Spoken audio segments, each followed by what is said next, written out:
Everybody, please come in. And this is Wide Array, an Italian gesture for Vieni qua. Let us gather together as we talk about the Italians. I hope that there are many of you out there tonight, but I'd like you to know that if you have friends or relatives who are not able to see this presentation, it will be posted on my website within a couple days. And if any of you have to leave early before I'm finished, you can see it on the website. We'll be talking about the Italians, and I'm sharing tonight my passione for the Italian people, which has grown in the over 50 years that I've lived in Italy. I've lived in Italy more than half my life. I know some people might think, what is this person named Anne Robichaud doing talking about the Italians? You're perfectly right. I don't have any Italian blood in me at all. My name is French Canadian. I have Irish ethnic roots, Scottish, a little bit of Swiss German. I grew up in the Midwest, reticent people in the Midwest, not people very expressive with their hands quite generally. Was born in Massachusetts. My love for Italy started with the junior year abroad program at the University of Santa Clara in Rome, the late 60s. And the people with whom I studied in Rome are still some of my greatest friends. We shared a life-changing experience. So I went home from Santa Clara, a confirmed Italophile, changed my major. It was not just English literature anymore, it was also Italian. And after Santa Clara, I went to the University of California, Berkeley, for my teaching credential. After finishing my credential, I decided it was time to educate me. I set off to try to get around the world, ran out of money. This means no money left. Where? But in Bella Roma. Perfetto, as the Italians would say. Let's do it double this way. What better place in the world to be than in Roma? I got a teaching job there at the international school, and then with a dear friend from Berkeley, Nancy Caparazzo, hi Nancy, set off on my Christmas vacation from the international school to hitchhike around Sicily. And the gesture for fare autostop is the same in Italian gesture as in American or Anglo-Saxon gesture. We love Sicily so much we didn't have time to hitchhike back to Rome for me to get in time to school, to teach. And we took a train. There was one empty seat on the train. Someone sat in it next to me, and his name is Pino Alagna. Pino and I eventually married, and I'd like you to meet Pino right here. And we moved together to Umbria to work the land.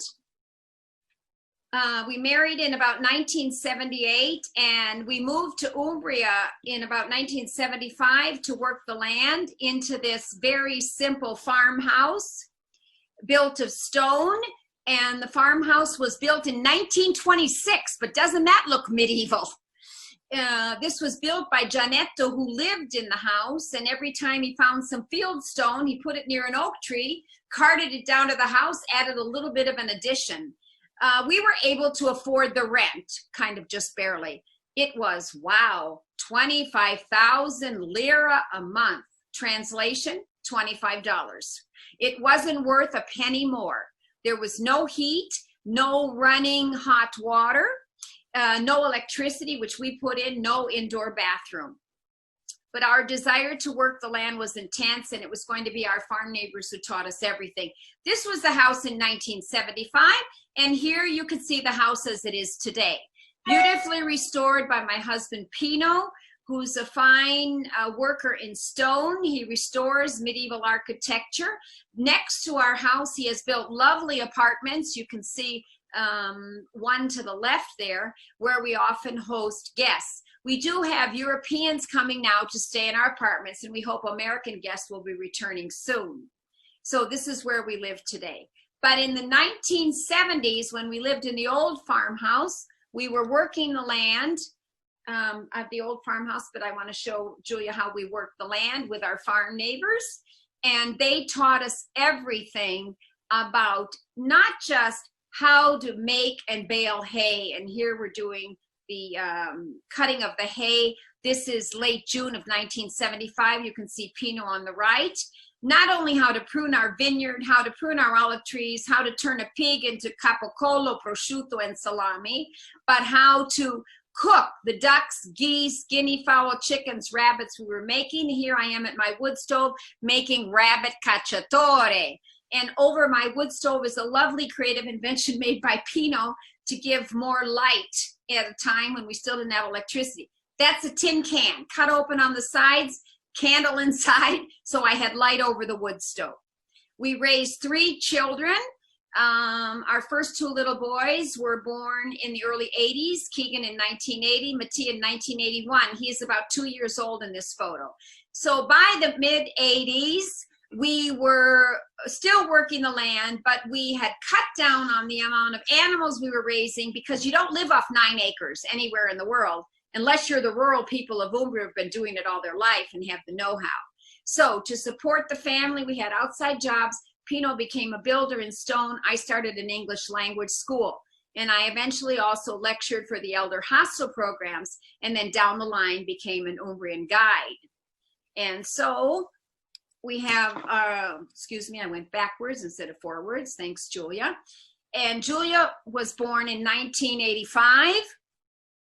And I think by the time Julia was born, we weren't even raising pigs anymore to turn into prosciutto, capocollo, salami. I think we'd eliminated some of the sheep we were raising. I think we were raising just chickens and rabbits by this time. Okay, now let's see. And it was the rural people who taught us everything. And this lecture is dedicated to these extraordinary people, to each of them.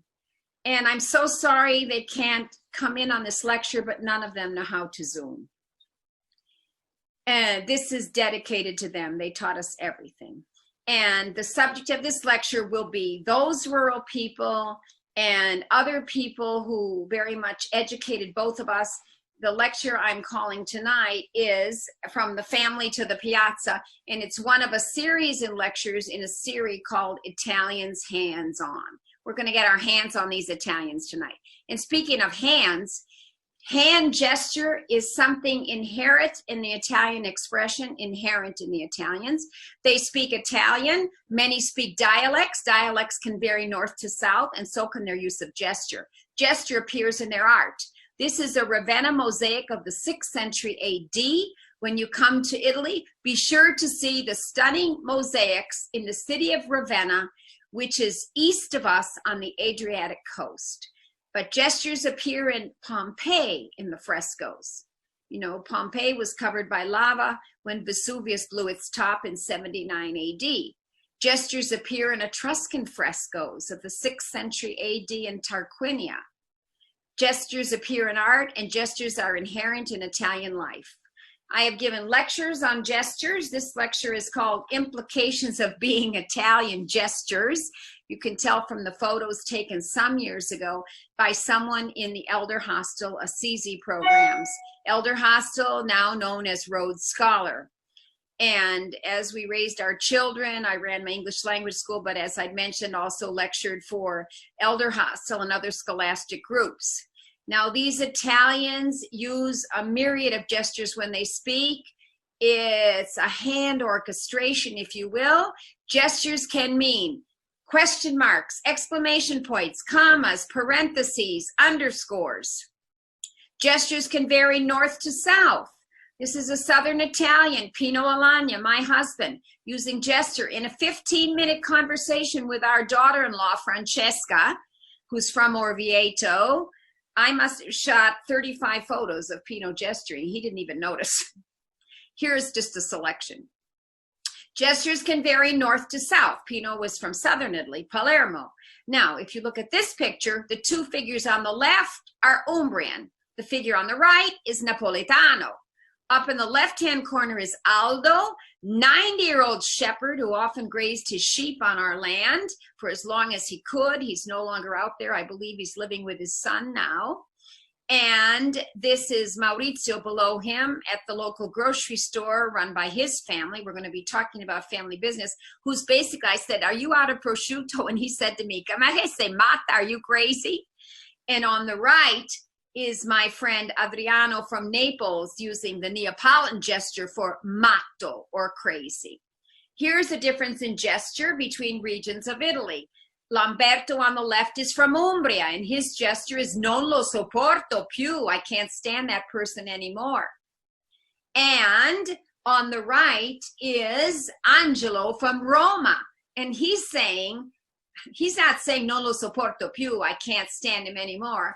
He's giving the equivalent, and some Italians do this. Non lo mando giù.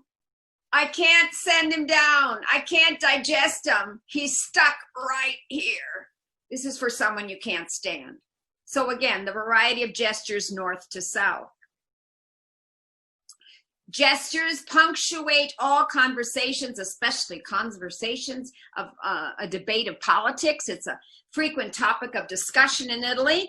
I think the Italians have very little faith in institutions, both church and state, yet an amazing number vote in every election. A good majority of the Italians vote.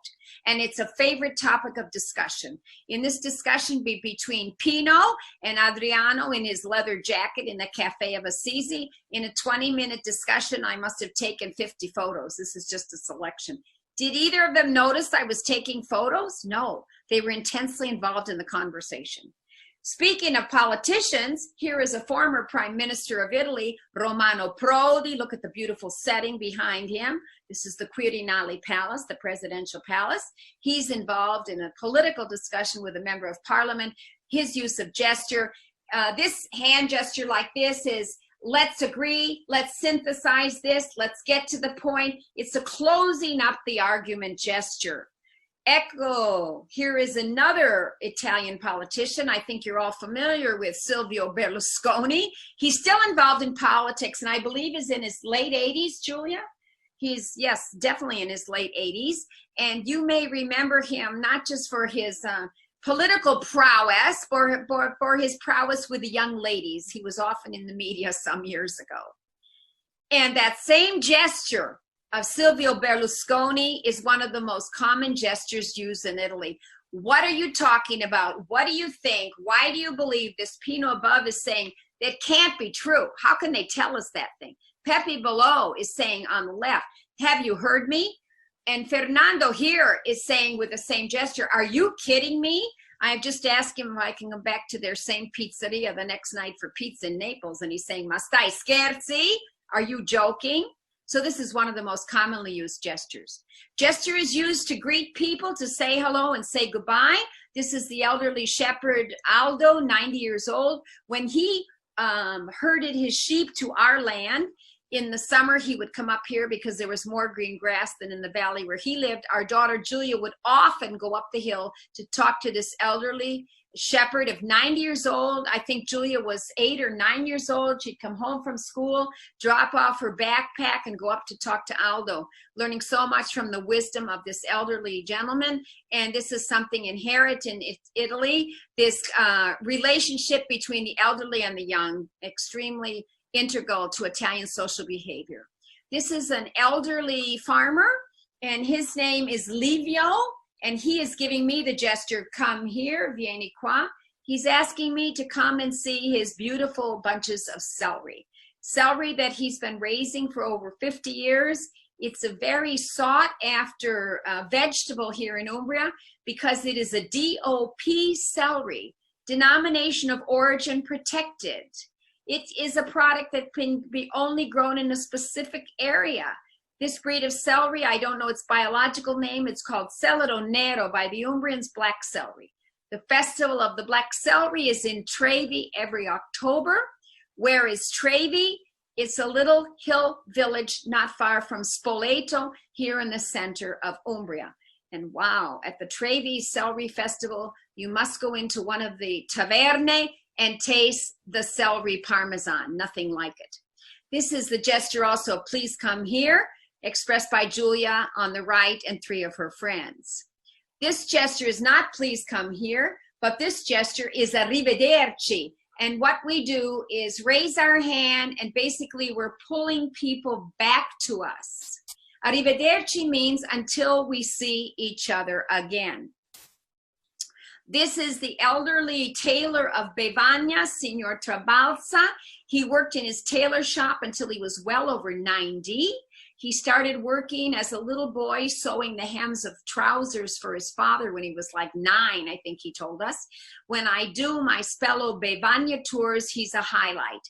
After we see the beautiful Roman mosaics in Bevagna of the baths, the stunning fresco theater, the beautiful Romanesque churches, some of the oldest in Umbria of the 12th century, we stop to meet an artisan. No one better than Signor Trabalza, who tells us about his craft. And when we leave, he's near tears. And he tells us goodbye the Italian way. Arrivederci, you're bringing people back to you. It means until we see each other again. And look what he's holding, his tape measure. You never say addio to an Italian. Never. Addio, adieu, until God. That means we'll see each other again on the other side, but not in this life. So please don't ever do that. Only Mimi could belt out addio senza rancor to her beloved Rudolfo in La Boheme, because she was on the way out. We say to Italians, arrivederci, until we meet each other again. Isn't that underscoring the innate optimism of the Italians? If you say addio to an Italian by accident, oh, mamma mia, you will immediately get the cornuto, the horns. Keep away the evil eye. Here, this cornuto gesture is given by our farm friend Marino as he's driving his tractor up to plant corn. And I said, good luck on the corn crop.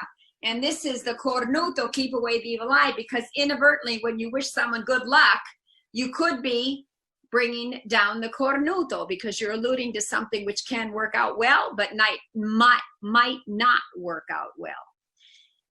We talked about gesture as bringing people together, drawing them to you to say, come here, drawing them to you to say goodbye. But there's times when you don't want to draw them to you. You want them to leave. This gesture would be scram in English. Beat it. Guess what it is in Italian? As you do this, you might say something with it. And this is what you'd always say. Smamma. How do we say get out of here in Italian? We say di mother. Break the ties with mama. Doesn't this indicate the tight family relationships and family ties of the Italians? Invoking mother. What's one of our favorite exclamations? Oh, mamma mia. Do we say it? All the time. It can express pain if you burn your finger, mamma mia. It can express joy when your little one brings home the report card, oh, mamma mia. It can express something delicious, mamma mia. Mamma, smamma means leave. Then there's another use of the word mamma in Italian, mammone. Who is a mammone? This is a young man who hasn't left home, and he's maybe 28 years old, and he's still living at home. But let's talk about why young people live at home for a long time. One reason is certainly economical. Consider that if you're a university student in Italy, high school has lasted until you're 19, 5 years.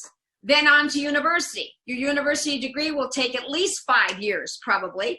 You're finished at 24. While you're at university, are you living in a dorm? Probably not. Why not? Simple reason. Think of Florence. Can they destroy Renaissance glories of buildings to build a dorm for Florence University? No. In Perugia, could they destroy medieval buildings to build housing for 30,000 students at the University of Perugia here in Umbria? No. So where are the students living? Many are living at home. And it's for economical reasons for a long time. And they're living at home until their first job is paying well too, because that's their parents' way to help them economically. Young people use gestures too, even the little ones. Here's Carlo, and he's using the gesture that children use when they invite their friends to play. It's an invitation to be touched. When we used to play kick the can in the back alleys on Oakland Avenue in Milwaukee, we'd say, who wants to be on my team? I do, I do, I do. In Italian, what is Carlo saying? If you want to be on my team, come touch me. But you must touch the child before he finishes a rhyme. I don't know the rhyme Carlo would say because he's living in Emilia-Romagna, the region in the north, famous for balsamic vinegar, salamis, prosciutto, etc. And I know what they would be saying here in Umbria, the children. They would say this rhyme. And before I finish it, if you touch me, you can be on my team. I am saying olio, pepe, sale, acqua minerale. Oil, pepper, salt, mineral water. Isn't everything in Italy associated with food and olive oil? Except I wouldn't say it like that. I'd say it like this. Olio, pepe, sale, acqua minerale. Were you able to touch me before I finished? Let's try it again. Olio, pepe, sale, acqua minerale. See, you're not on my team, sorry. So this is the invitation to be touched. Family relationships indicated by this physical contact. Julia said to me something very interesting the other day. She said, Mama, in America, a lot of my friends, they call their parents, they say goodbye, they say, I love you. They send them a postcard, they sign it, I love you. We do less of saying ti voglio bene. We don't really say that too much to our parents, but they know how much we love them because we're always touching them or they're always touching us. Look at this family photo. Mattia behind his father, what's he doing? He's cupping Pino's bearded face in his hands. There's Julia next to her brother with her arm around him. There's Keegan on the other side of me, and in front of Keegan in black is not a relative, but she's like a relative, our dear neighbor, Peppa. And any of you who have done the rural life tour with me have been to visit Peppa. Many people who've stayed in our home have had dinner with Peppa. And here's Mattia sitting on the lap of his father at age 19. Mattia's 39 now, and he was home last October, and there was an evening when he sat on Pino's lap again. Here's Julia with her father trying to teach him the intricacies of the computer, and he's got his arm around her, this physical interaction of Italians and especially family members. Family, the key to Italian society. 2/3 of the Italians are involved in an agricultural business. Business in general is the economic foundation of Italy. But let's speak about rural family business. This is the Balani family who live near us right here in Umbria. They live down the hill. And this photo was taken over 40 years ago at the time of the threshing of the wheat. In this family, we have uncles, brothers, nieces, sisters, brothers-in-law, cousins, all collaborating together. Family unity, family collaboration. Now, if you look to the left, you can see Quinto. If you look to the right, you can see also his daughter, Rita, is the tallest young girl with the long brown hair. And let's move to see Quinto nowadays. Here he is with his brother. Quinto is on the right. His brother Keiko is on the left. Two brothers who worked the same plot of land for years that their parents, grandparents, and great-grandparents worked before them. And here's Quinto at age 93. The day of his 93rd birthday, we're going to be talking about the longevity of the Italians. And I think part of the reason is these close family ties, the close links to your family, being cared for by your family. And he was 93, and I said, could I take your picture? And what is his gesture saying? Ma perché? Why would you want to take my picture? And I said, because you absolutely look so lovely today. And he was very pleased to be photographed. Look at his beautifully ironed shirt. He's cared for by his daughters. Here's his 93rd birthday cake. He's blowing me a kiss because he was so delighted that I took his photo. And on the left is his daughter, Rita, that you saw in the photo of the threshing when she was a little girl. And the other daughter, Giuseppa. And family business is also the butcher shop of Bevagna. Marco and his wife Rosita run this butcher shop. The butchers in Assisi are family. It's a family-run business as well. Now, look at Rosita. Gold chain, gold earrings, hair done. Have you ever seen a more lovely butcher? Doesn't this underscore the innate aesthetic sense of Italians, the need to see beauty all around you? You try to see it in yourself, in the mirror, working with what you have, thanks to what God's given you every morning. I think that's one reason the Italians are so beautifully turned out, as we say. It's not vanity. It's the need to see the beauty when you look in the mirror. Now, you can see here also how pristinely kept are their outfits. They're there to cut up slabs of meat. These people are butchers, but particular kinds of butchers. Marco is a Norcino. Norcino means a person from Norcia. Norcia in the southeastern mountains of Umbria was known by the Romans as for their skill. The people of Nursia, it was called, were known by the Romans for their skill in the butchering of pigs and something else, the castration of pigs. They were skilled artists at this. Why was castration necessary? Castrate the pig and it'll grow fatter. It'll give you a heavier prosciutto. It'll give you more robust salami, better capocolo, etc. Because they were such skilled artisans at surgery of pigs, they became skilled artisans at another kind of surgery. The people of the area of Norcia, the skilled butchers of Norcia in the Renaissance and later, were the ones who castrated the young boys who, with their beautiful voices, sang in the choirs of the courts of Europe and even in the Vatican choirs, the young castrati, the castrated ones. So a norcino is someone from Norcia, and a norcino today is a butcher specializing in the conversion of pork products. Giovannino is holding a Norcia ham right here, and Giovannino has a restaurant near us and a coffee bar and a delicious, and a little bakery, a little coffee bar and a restaurant, excuse me, where the family cooks. He's telling us that the prosciutto is buonissimo, but he can't do buonissimo with two fingers. If he does, he'll drop the prosciutto. So he's just using one to saying this is a good prosciutto.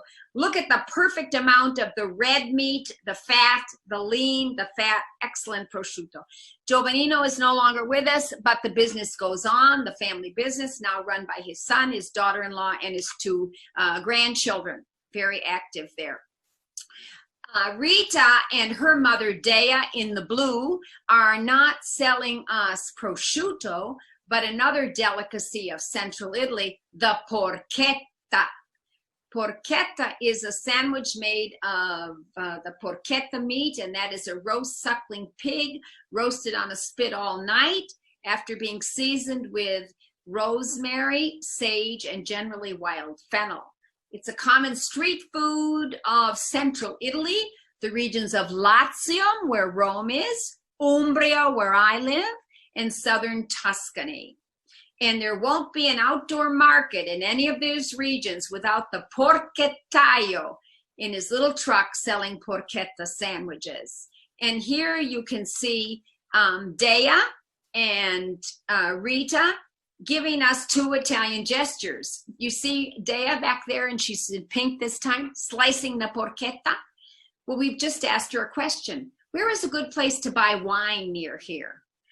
She says di là, and Rita says di qua, and both using gestures to express directions. Where is their little place where you can get this delicious porchetta? It's just outside the town of Rieti in northern Latium. We always passed there when we were on our way to Abruzzo, when Pino was doing restoration work in Abruzzo after their earthquake there. Family relationships include the rapport with mother and son. Here we have our dear friend Peppa. You saw her previously in the family photo with us. And here she's with one of her own family members, her son, Giancarlo. She's been a widow for nearly 20 years, but her sons take care of her, especially Giancarlo. He's often at dinner at his mother Peppa's house. The other two boys can't be because they're at home with their own families, their children and their wives. Giancarlo is often at dinner with Peppa, as we are often at dinner with Peppa. And here you can see Pino at the head of the table and Giancarlo letting his mother know that that chickpea soup she made is perfetto or buonissimo. Now, Giancarlo is married, but he and Monia do not have children. Why isn't Monia at dinner often with Peppa? She's there occasionally, but rarely, because generally she's eating with her family. And here she is with her two brothers. And the two brothers, Monia and the parents, eat together in the little kitchen just behind their knitwear factory near Assisi. Because after dinner, they're going to set up the knitwear machine, so when the workers come in the next day, they're all ready to start producing the work ordered by Missoni, Giorgio Armani, and Dolce & Gabbana. Or they're producing sweaters designed by Monia, because they also sell their own line. And here is a little outlet shop. This woman has just bought sweaters to send to America. And here we can see the interpersonal relationships of the employees. In a small business, your employees are often part of your family, quite literally. Another rural family, this is, excuse me, Julia. Julia just flipped that, sorry. Another rural family is our neighbor Pepe with his wife Gentile. Look at them right in front of their prosciutti, which they've just sold to this American family. They're highlights when I do my Rural Life Revisited tour and we go around to meet our farm relatives. Now, let me tell you about the extraordinary care of Gentile by her daughter Paola. Gentile is no longer working the land with Pepe. She was till 3 years ago. He's still actively taking care of the oxen, etc., and he's about 87 now. Gentile is now bedridden. She's had severe Alzheimer for 3 years, lovingly cared for by their only daughter, Paola, who arrives in the morning, makes her breakfast in the blender. She can no longer chew very well. The visiting nurse has said the care she gives her mother is absolutely astounding. Then she'll wash her mother, bathe her, wash her hair if necessary, change her clothes, change the sheets, clean the whole house, make a nutritional blender lunch for her mother, wonderful lunch for her father, feed them both, and then go home to her own family. She has a husband, 2 grown daughters, and 2 granddaughters. She looks like a young grandmother, doesn't she? Well, she married at age 16, in fact. This is a family-run business on the shores of Lake Bolsena, one of our favorite places to eat. Trattoria da Picchietto, family-run. On the right is Anna. On the left, in the yellow, is her daughter-in-law, Monica. Behind them is Zia Caterina, great-aunt who assists in the kitchen. In the dining room seating people is Mario in the yellow shirt along with his son, and helping to serve clients is Teresa. She's serving up prosciutto and melone there, and she's a cousin. When I asked to take their picture, they were very happy to be photographed. Look at the grandson with arms around the nonno. Here is a grandmother who's about to feed her son the delicious tagliatelle, homemade. This is Giuseppa. And with her is Valeria. Valeria, hello, you might be out there, I think. Valeria is from New York. She looks like an Italian. Well, she is. She's an Italian-American. And she joined me on the Perugia Deruta tour. And the highlight is having lunch with Giuseppa at her farmhouse outside Deruta. She is a grandmother taking care of a grandson because the mother and father are working. This is Eduardo. Isn't he delighted to be having lunch with Nonna, homemade tagliatelle? A third of the children of working mothers are cared for by grandparents. 20% of them are cared for by a grandmother, 1 out of 5, until they're 10 years old. What does that mean? Until they finish elementary school. In Italy, elementary school is 6 days a week until 12:30. Why? Because in Italian culture, what's important is to eat together with your family. And mama should be cooking, or nonna should be cooking, and an abundant and tasteful meal, and preferably not cafeteria food. Here are 2 grandmothers caring for their grandchildren while their daughters work. This is a grandfather walking his little boy, taking him for a bike ride in the city of Bevagna, talking to some of his old cronies on the way into the main piazza. Look at this lovely grandmother taking her little granddaughter out. Look at how beautifully they're dressed. Where are they going? Just to buy bread at the local grocery store. You see how beautifully the grandmother is dressed, and look at that snowsuit. Beautiful pink snowsuit. Doesn't it blend in well with the pink limestone of Assisi in the background? Assisi is one of Umbria's pink towns, along with Spello. Very rich in iron in that stonework. This grandmother is caring for her granddaughter on the island of Isola Maggiore, the big island, which is the biggest of 3, in Lake Trasimeno. Lake Trasimeno is near Perugia. It's important in history because in the 3rd century BC, I believe it was 218 BC, Hannibal defeated the Romans on the shores of Lake Trasimeno, the greatest defeat ever by a Roman army. We like to take the ferry out to the lake, this Isola Maggiore in the middle of the island, for a meal of fish, a lovely walk. About 13 people live on the island. 2 women, including this woman, still do the lace work, the traditional lace work of the island, which was taught to them by a Countess Guglielmini, I believe her name was, at the end of the 19th century. Look at this little girl. She's taking care of grandma as much as Nona is taking care of her.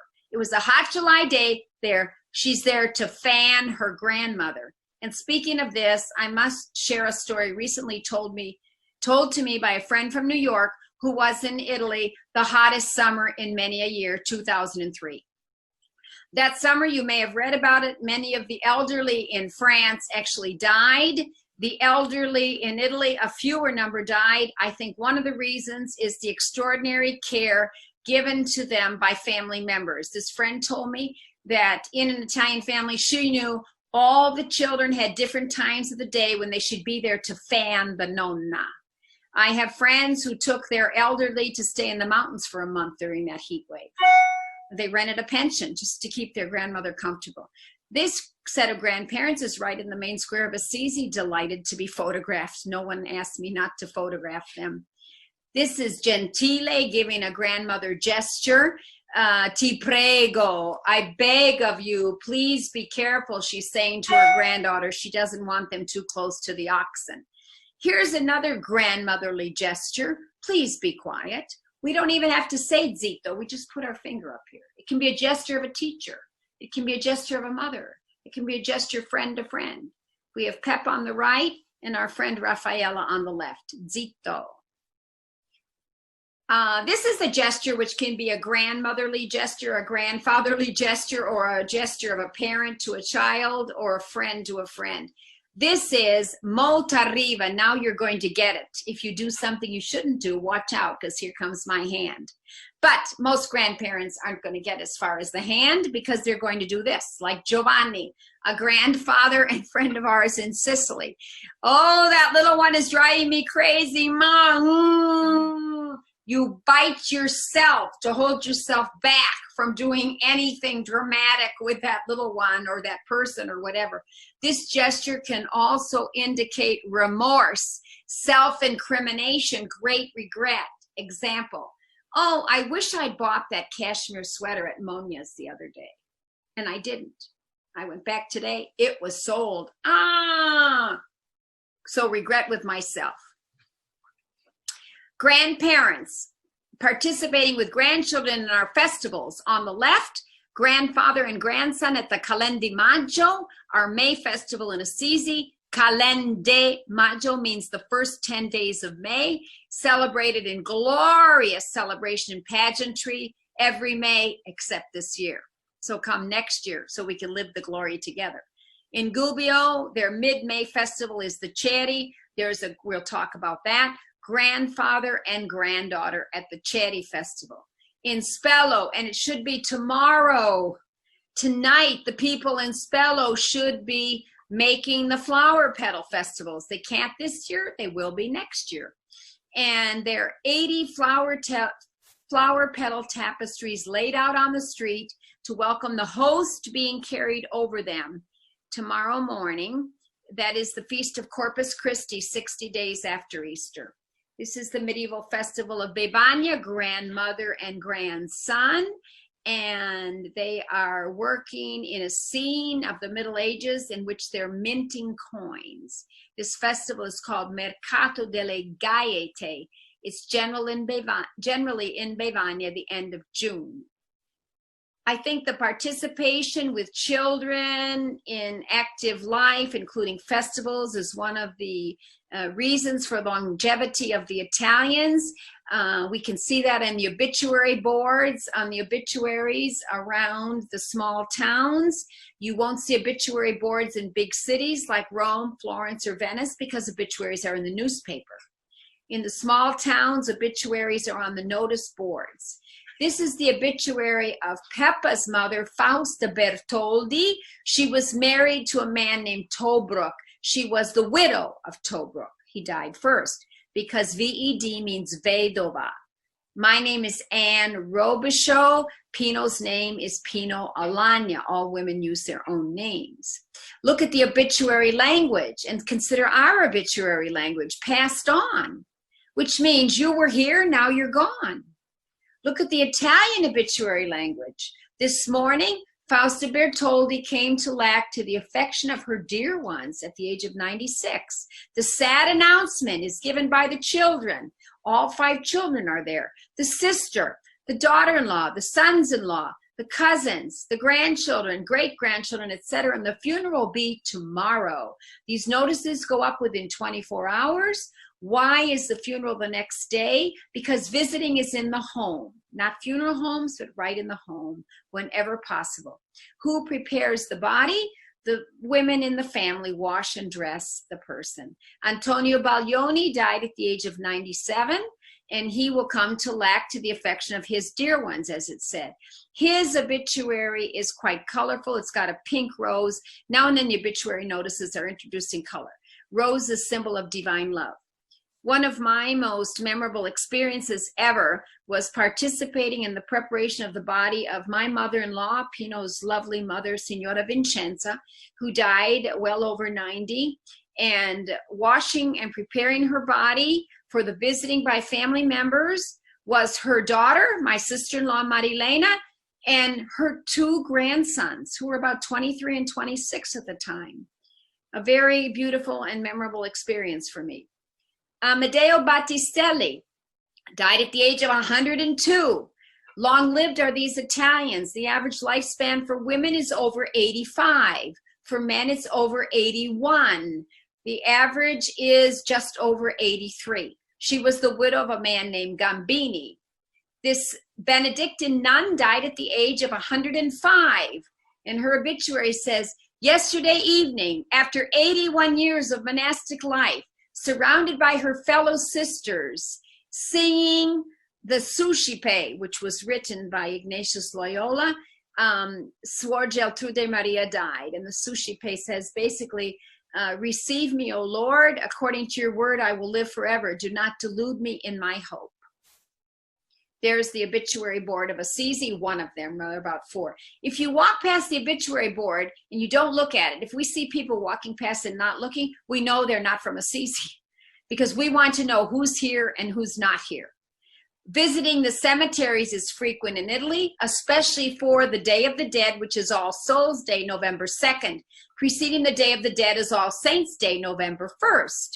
And the vigil of All Saints Day is the holy evening, the hallowed evening, which you know as Halloween. And the obituaries indicate the care for the people and the love for the people, and so does the maintaining of the graves and the cemeteries. The people's photos are on the graves, and for the Feast of the Dead, All Souls Day, filled with chrysanthemums especially.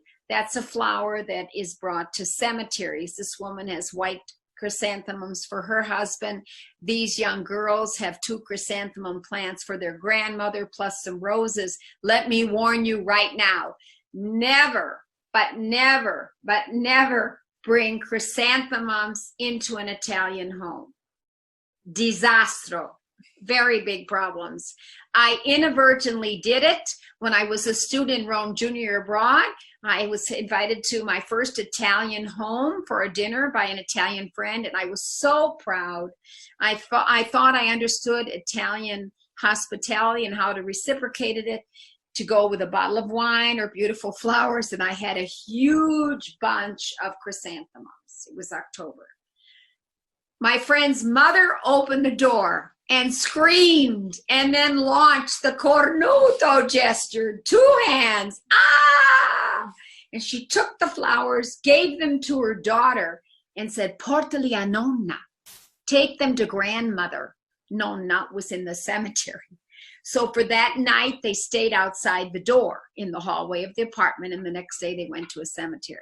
So chrysanthemums, a flower for the cemetery. This is a flower typically used at graduation, the roses. And this is our daughter-in-law, Francesca, at her graduation. Very proud to be there is her beloved grandmother, Giuseppa. She was 98 when Francesca graduated. She died at the age of 103. And the year of her death, she was out in the fields with Francesca. They used to go out many a weekend to pick wild chicory. And the nonna would go out with her cane. And Francesca told me one springtime she called me, and I think Nonna was 102, and she said, Anna, che disastro, we almost had a problem. And I said, what happened? And she said, I went out for cicoria with Nonna Giuseppa the other day, and I warned her to be careful. And I suddenly looked around and I couldn't see her.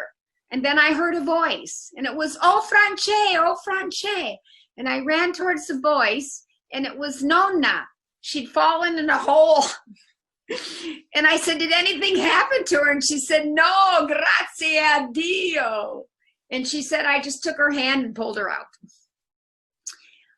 Another contribution to the longevity of the Italians is certainly the Dieta Mediterranea, the Mediterranean diet, which in 2003 was declared by UNESCO World Cultural Heritage, a world cultural intangible. How these Mediterranean people eat. Extensive amount of vegetables each day, at least 5 helpings, a little bit of red wine, cheese, grains, breads, white meats preferred to red meat, but this is a hot July day, so why not have a bit of prosciutto? And the Mediterranean diet is eating together. It's a foundation of cultural identity. It incorporates the continuity of community participation through eating.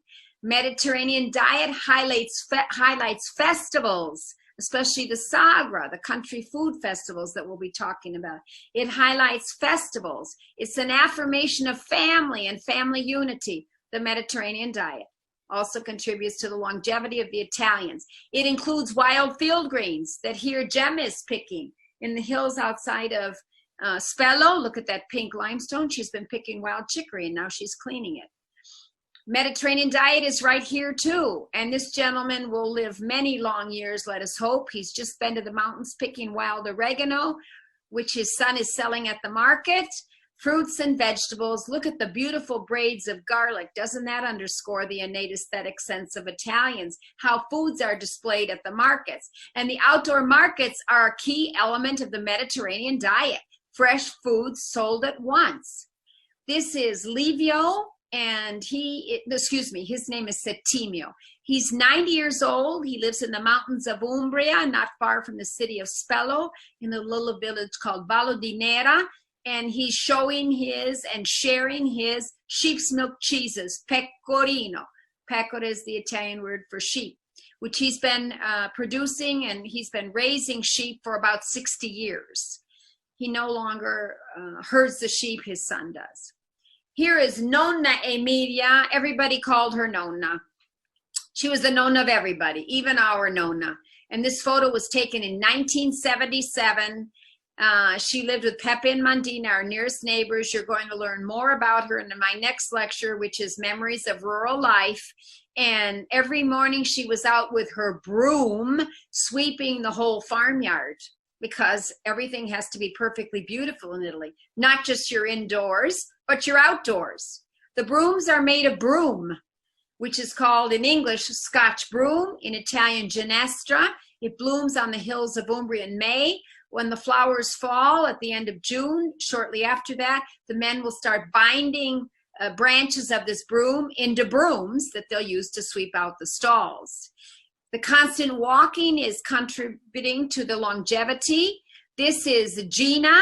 She's over 90 now. I haven't seen her recently in Assisi. We used to see her almost daily, heading out to the countryside to either get wild field greens, as she is on the right, chicory. And look at her dressed in purple that day. Doesn't she look elegant to be out foraging for wild field greens? Or on the left, you can see her with her scythe in hand, and she's just coming back into the city of Assisi after picking wild fennel, dill, finocchio. Here is Quinto, as we mentioned, 93, with his cane that he made himself. There are so many canes in Italy that I think there are as many as there are varieties of pasta, because the elderly are out walking, contributing to longevity. Behind Quinto, you can see the house in which he lives, a family duplex. On the lower level is daughter Giuseppa. Up the stairs, his daughter Rita. He lives with Rita. Next door, his brother Keiko, with Keiko's wife Chiara and their daughter, and below them, a grandson. When they have meals outside, there's about 35 relatives eating out there. This is a former elementary school teacher of Assisi, Maria, out walking with her caregiver because she has no children of her own at well over 90. She's going up into the center of Assisi, and that's an uphill walk. Much of the walking in the hill towns of Umbria is up and down walking. The woman on the left is completely bent over, cared for by her daughter, walking with her cane. The man in the middle is walking his mother. The woman on the right is being taken out walking by her caregiver. And a friend of mine told me that our Ukrainian caregiver is wonderful, but I've had to ask her, Marisa, please spend less time cleaning the home and more time walking mama. Here is Pasquale. At over 100, he was still making his cane baskets out of reeds on the island of Ustica, just off the north coast of Palermo, a place where we always used to go in the summers when we visit Pino's relatives. In the afternoon, his son would take him up to the main square for a card game with the gentleman there. Look at the cane he made, too, another cane. And the gentlemen sitting together in the afternoon, together or out playing cards, I think that adds to the longevity, too, is this communication between Italians. This is Signora Emma sitting in her courtyard of Spello with a dear friend. They've been talking all afternoon. I passed that day and I asked her, she was, I think, about 95 when I took that photo. I asked her when she was going to grow a wrinkle for me. She said, I don't think ever. And I said, she said, why should I? Ma perché lo devo fare? And I said, what's the secret? And she said, olio di oliva. And I said, olive oil in your diet? And she said, yes, and on the skin. This is the gentleman's bench in Spello where they all sit and talk. The women of Spello have a different bench. This is the women's bench in Bolsena where they sit and talk for hours every afternoon. And here they're preparing flowers for their flower petal festival. I remember taking my mother for walks in Assisi, and one day she said about the gentleman's bench in Assisi, which is right in front of the Minerva Temple, what are those guys talking about? They were sitting here yesterday talking. I said, Mom, they've been sitting there for about 10 years. And what are they talking about? Everything. Another way of intercommunication of the Italians, of course, is over food. Part of the Mediterranean diet is the sharing of food at food festivals. And food festivals are called La Sagra, the sacred one. And they're either to celebrate a saint, like the Festa of Sant'Anna near us. It's one of my favorite sagras. It's in the little village of Sant'Anna, which is up the hill from us. Or the sagra celebrates a particular food. This is Giancarlo, the son of Peppa. He's a prime worker at this Sagra of Sant'Anna. In the kitchen that night was Peppa. It's generally the elderly in the kitchen, like this gentleman cooking up the sausages at one of the Sagra. This woman at one of the Sagras is cleaning the ducks for roasted duck meat. This gentleman in one of the kitchens is making the antipasto plate.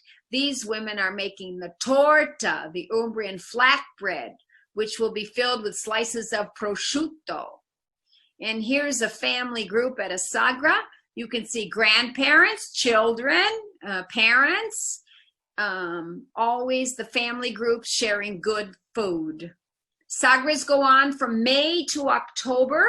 There's concern this year the Sagras are not going on. People are going to miss them because we need to watch out for social distancing right now. Sagras are crowded, wonderful times. This is the Sagra celebrating snails at the town of Cantalupo, and here we have a grandmother, granddaughter, and aunt all together. Young people serve the food, which the older people cook. These young girls are telling me everything is perfect tonight. Young children can also clear the tables. These young boys are working at the Sagra della Porchetta. So the specialty is the porchetta, which we saw sooner in the porchetta sandwiches. I will tell you at this Sagra, wow.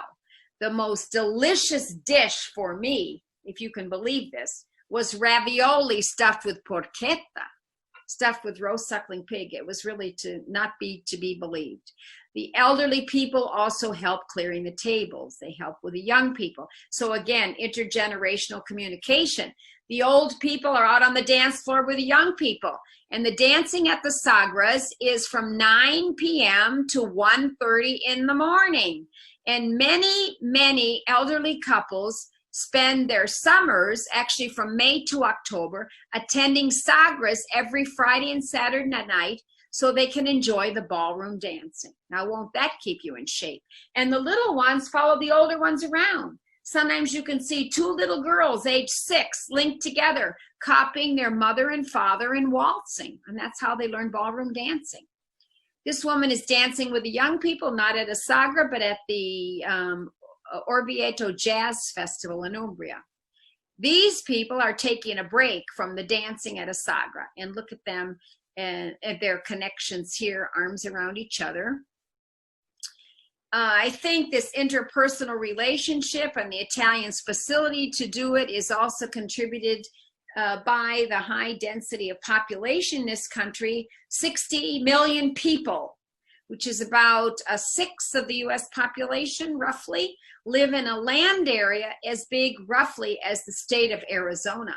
So they're living in very close proximity to each other. And that certainly facilitates their talents at interpersonal relationships. They don't have a nationalistic sense of being Italian. Their sense is their loyalty is to their town, the bell tower in the main square. And this is called campanilismo, loyalty to your bell tower. You don't see many flags flown because there's not a tremendous loyalty to Italy as a state. This is a country really still of city-states. Our loyalty is to our town.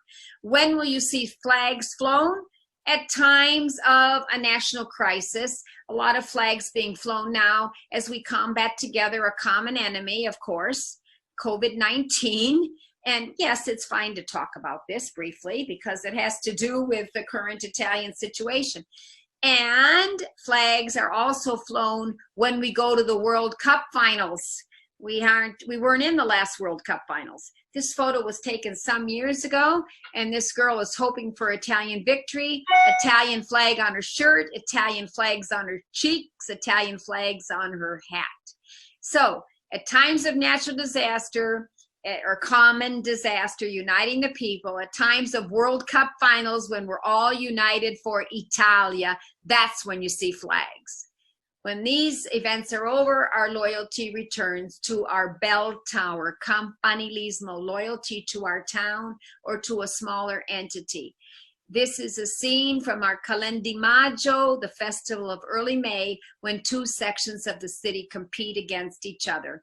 Lower Assisi from the bell tower down the hill towards the Basilica against Upper Assisi towards San Rufino. The flag of Lower Assisi is red, the flag of Upper Assisi is blue.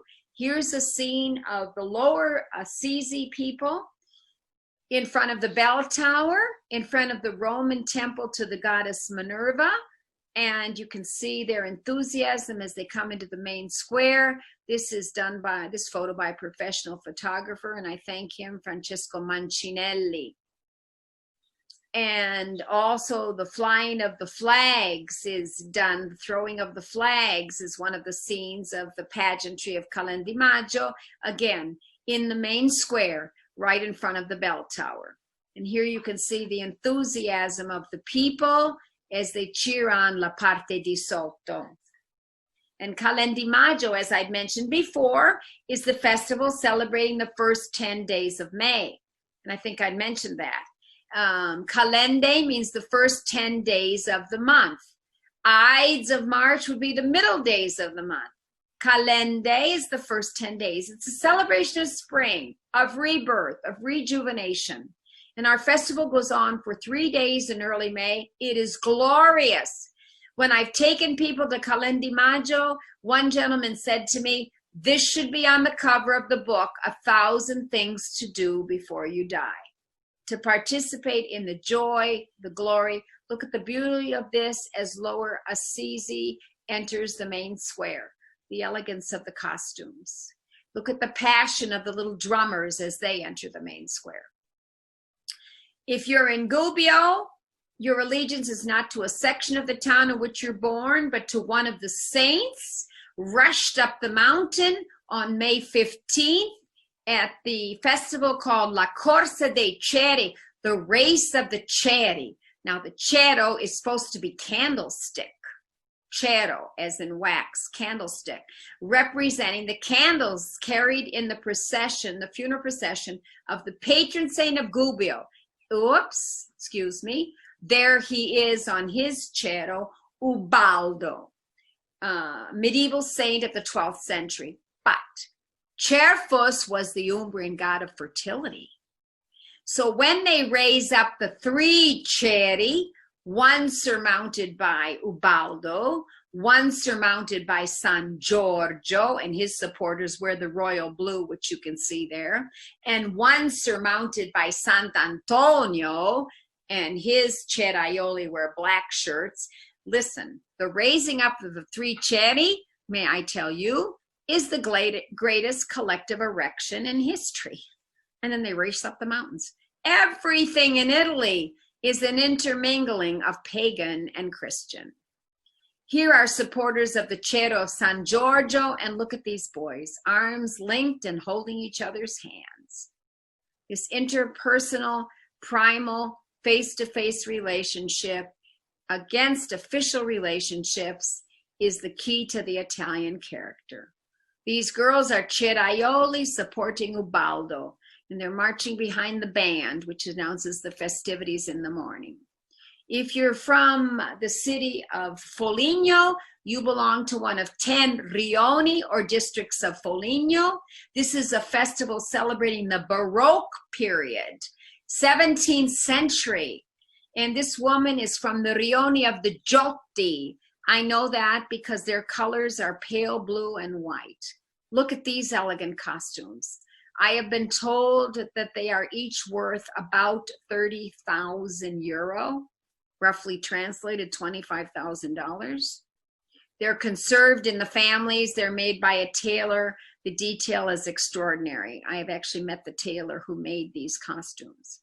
If you're from Bevagna, you dress in medieval dress for their festival, the Mercato delle Gaete. Because if you're from Bevagna, your allegiance is to one of the 4 districts called Gaete. If you're from Spello, your allegiance is not to a district of the town, but to a group of flower petal carpet makers like you. And they're called infioratori. This group of infioratori are seated, they're exhausted, they've worked all night on this masterpiece in flowers. You see them in their yellow t-shirts. You see their masterpiece in front of them. All that blue is delphinium. The green of the veil is wild asparagus. It's wild thistle. The black of the baby's hair is the hull of oak trees. It's absolutely extraordinary. And the work goes on all night. There are 80 flower petal tapestries as beautiful as that one at the time of the Infiorati celebration, which is 60 days after Easter for the Feast of Corpus Christi. They're laid out in the streets to welcome Christ, the host carried by the bishop across the tapestries. And here with the Infiorati, or the flower petal tapestries, I've tried to show you the passione of the Italian people. And this talk, above all, I've hoped to share the passione of the Italian people, their focus on their family, their festivals as extensions of their family. Being here with you tonight has been a pleasure for me and a perfect way to connect once again with people. And I hope that you'll be connecting with me again soon at my next presentation, which will be an insight into the rural people of Italy. We'll soon be unmuting you so you can ask us questions.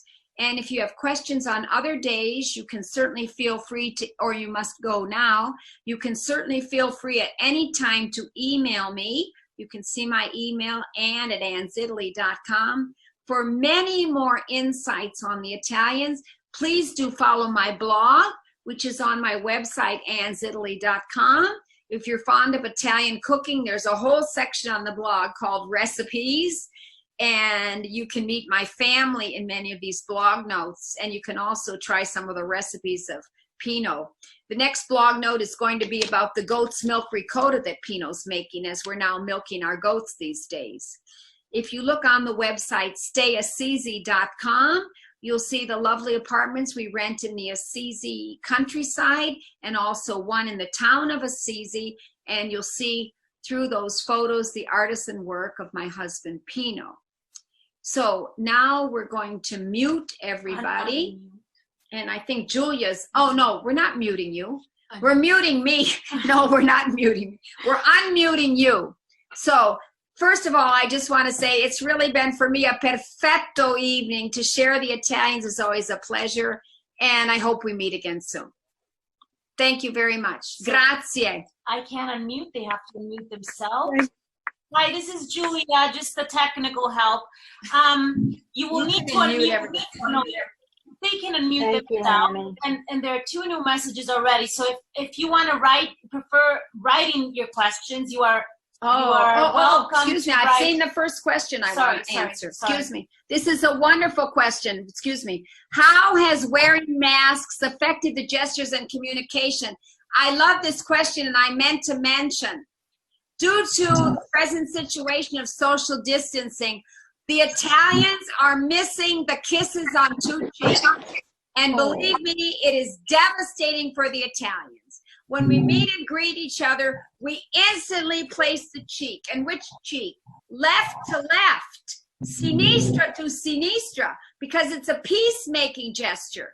And you've got to learn it when you meet the Italians, or you might bump noses. It's always left to left. The Italians still have to touch. So what are they doing now? Bumping elbows. But it's not the same thing. But in spite of social distancing, the Italians aren't saying from a meter away, hello. When we watch TV programs in the evening and we watch parliamentary meetings, we see our politicians coming out of parliament. They're saying goodbye to each other, bumping elbows. They have to touch. The wearing of masks is very difficult too, because so much expression is given through your facial expressions. But I want to say this. I think the Italians in general are following very closely the leads given to us by our Prime Minister. I think this is the time when the Italians are united behind the Prime Minister of Italy. Even Pino agrees with me on this, and he's not of the same political party of Conte, our Prime Minister, but he thinks in general this is the time when the Italians are collaborating and for the most part doing what's asked of us. This is the time, I think, when Italy feels united. That's the other question. For now comments, the funeral flowers was hysterical. I love that story myself. Oh, Julia likes the funeral flowers. Oh, I'm glad you like that. I have to tell you another funny story related to gesture, which I meant to include, but I didn't want to talk too long. Gesture can be useful. I remember coming into the Naples train station years ago, tired at night, and expecting everybody to be coming at me, and sure enough, they did. Signorina, Capri by night, taxi, pizza, hotel. I didn't want to deal with all this. But I know if I said no, they'd know I was a foreigner, because the way we say no is an elongated oh, no. The Italian no, I can't even do it correctly. Julia, you do it. No, say the English. The English is no. The Italian? No. No, and it's shorter. Okay, Julia, when she hears my no, she knows I'm not Italian. So I didn't want to open my mouth. What did I do? I thought, I'm going to use the Sicilian gesture. I'd seen my relatives do it. One gentleman said to the other, leave her alone, she's Sicilian. They split. Another time, Sicilian, I was cooking chicken cacciatore at our wood stove, and I was dead tired after siphoning grass for my rabbits and feeding the sheep, etc. And I was at the wood stove, and Pino was behind me, and I said, while I'm up, do you want more cacciatore? Silence. While I'm up, do you want more cacciatore? Silence. He's Sicilian. I finally said, Pino, do you want more cacciatore? And he said to me, I've said no 3 times. He's doing this.